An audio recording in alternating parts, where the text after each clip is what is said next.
Getting a survey done before buying a boat is the smartest thing to do. Everyone says that. But has anyone ever told you this? The survey report does not guarantee that everything on the boat is okay. Actually, quite the opposite. And a lot of people learn this too late. Today, I'm going to tell you about the most talked about things regarding surveys. What happened to real people? Some of what I'm going to say in this video might upset surveyors. But my job is to tell the truth. Let's get started. Number 1. The surveyor doesn't look at everything. You're getting a survey before buying the boat.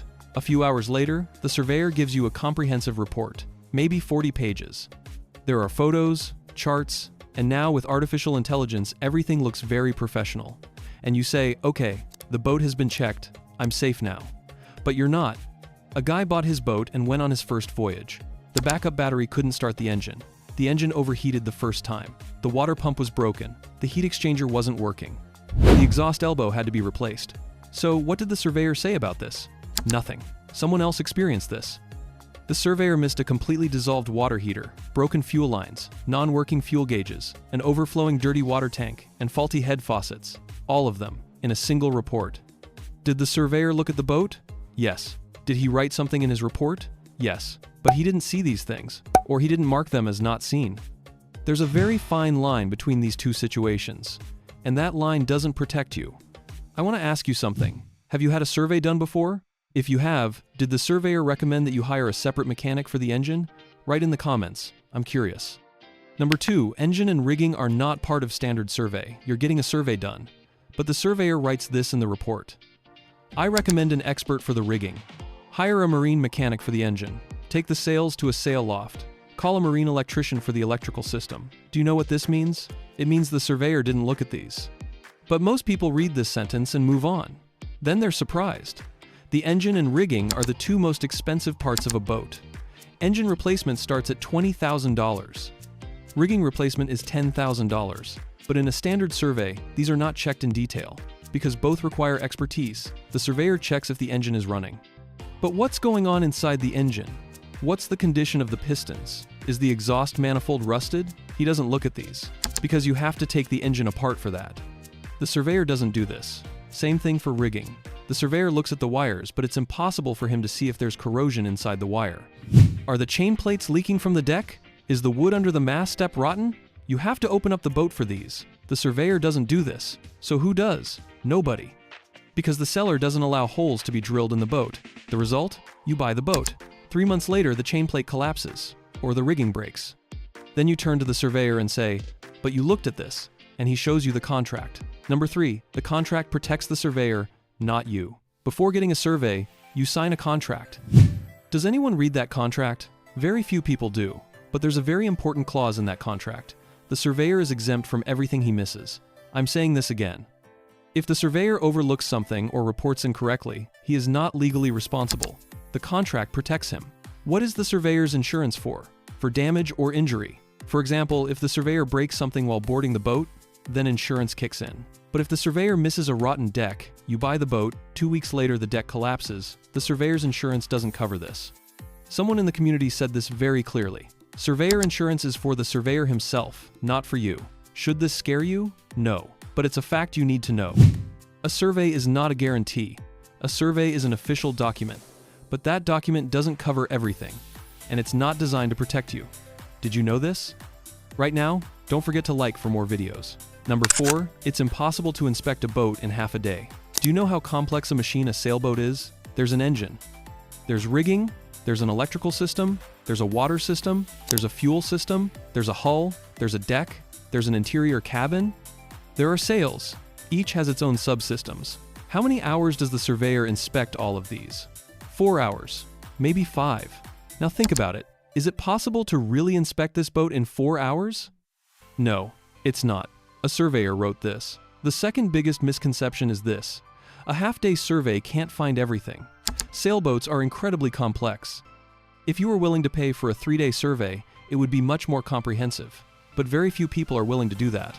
This is a very important point, because everyone wants a cheap survey. $500, $700, maybe $1,000. But what does the surveyor give you for that money?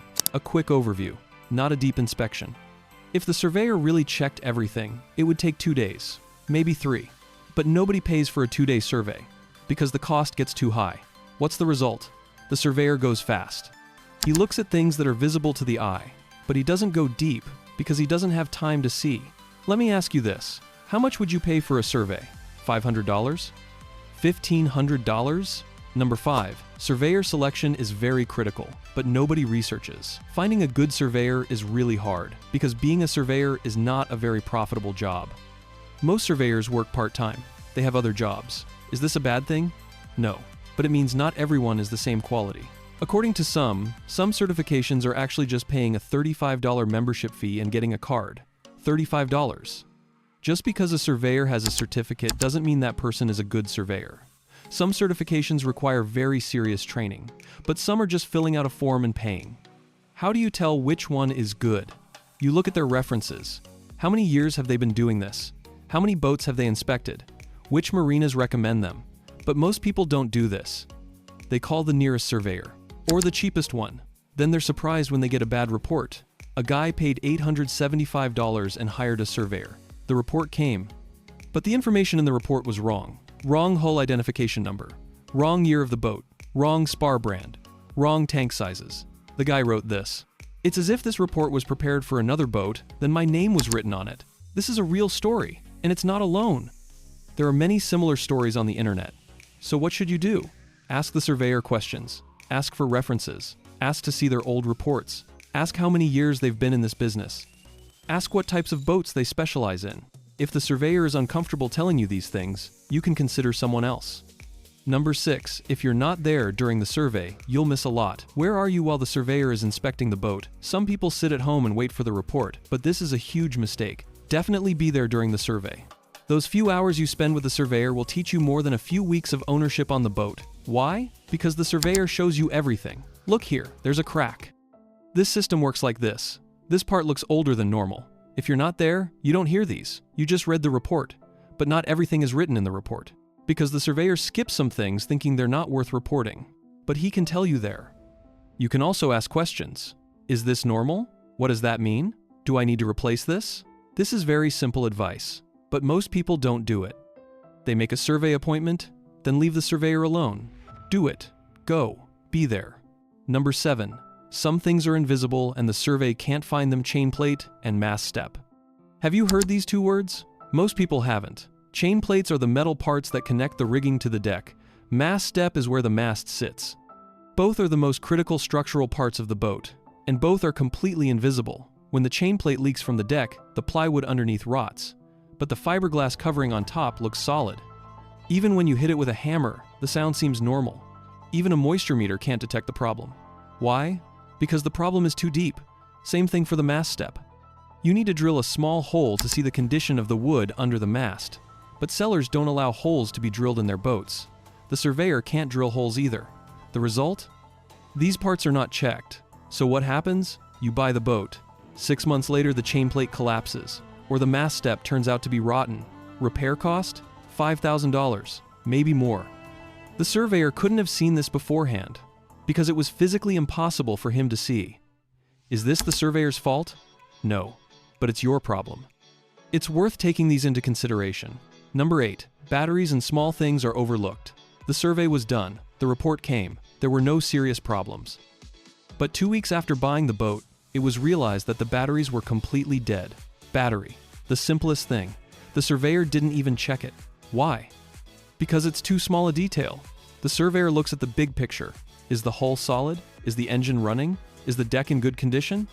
But small things like batteries don't even get a single sentence in the report. Same thing goes for faucets. Same thing for cabinet doors. The surveyor doesn't look at these. Or he looks but passes thinking they're not worth reporting. But after you buy the boat, all of these become your problem. And in total, it costs a lot of money. My advice is this. After you get the survey report, check yourself too. Test the batteries. See if water is leaking from the faucets. Try if the cabinet doors open. If the surveyor didn't do these, you do them. Number 9. Survey is a bargaining tool. Now I'm going to touch on a slightly different point. Survey is not just for gathering information. It's also a tool for cutting the price. When the report comes, there will probably be a bunch of small problems listed. Maybe there's a big problem too. That's when you go to the seller and say, "There are these problems in the report, I want a discount from the price." This is very normal. Everyone does it.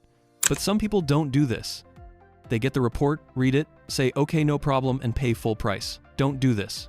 The survey gives you bargaining power. Use it. Someone added, there were 12 small problems in the survey report. I listed them and showed them to the seller. I cut $8,000 from the price. $8,000. The surveyor gave you that list. Now it's time to use that list. Number 10. Getting a survey is still the best option. I said a lot in this video. The shortcomings of surveys. The things surveyors miss. The fact that contracts don't protect you. Maybe now you're thinking, then why should I get a survey? Because the alternative is worse. Buying a boat without a survey is like walking in complete darkness. You have no knowledge. You have no reference. You're just trusting the seller's word. Survey is not perfect. But you still have a report. A professional still looked at that boat. Some problems were still detected. What will you do without a survey? Will you buy without knowing anything? My message is this: get a survey. But know the limits of the survey. The surveyor doesn't see everything. He doesn't guarantee everything. But it's still the most important step to take. After getting the survey, check yourself too. Bring in experts, hire a mechanic, call a rigging expert. Because the $2,000 you spend now can prevent the $20,000 you'll spend later. Why did I make this video? Because too many people get a survey and feel comfortable. They think everything's okay now. Then they encounter big surprises. Getting a survey is not the end point, it's the starting point. If something in this video matches your experience, write in the comments. I'm really curious. How many people encountered problems after the survey? How many people noticed that the surveyor missed something? And if you've watched this far, don't forget to subscribe and turn on notifications. I'm waiting for your support for more videos. Goodbye.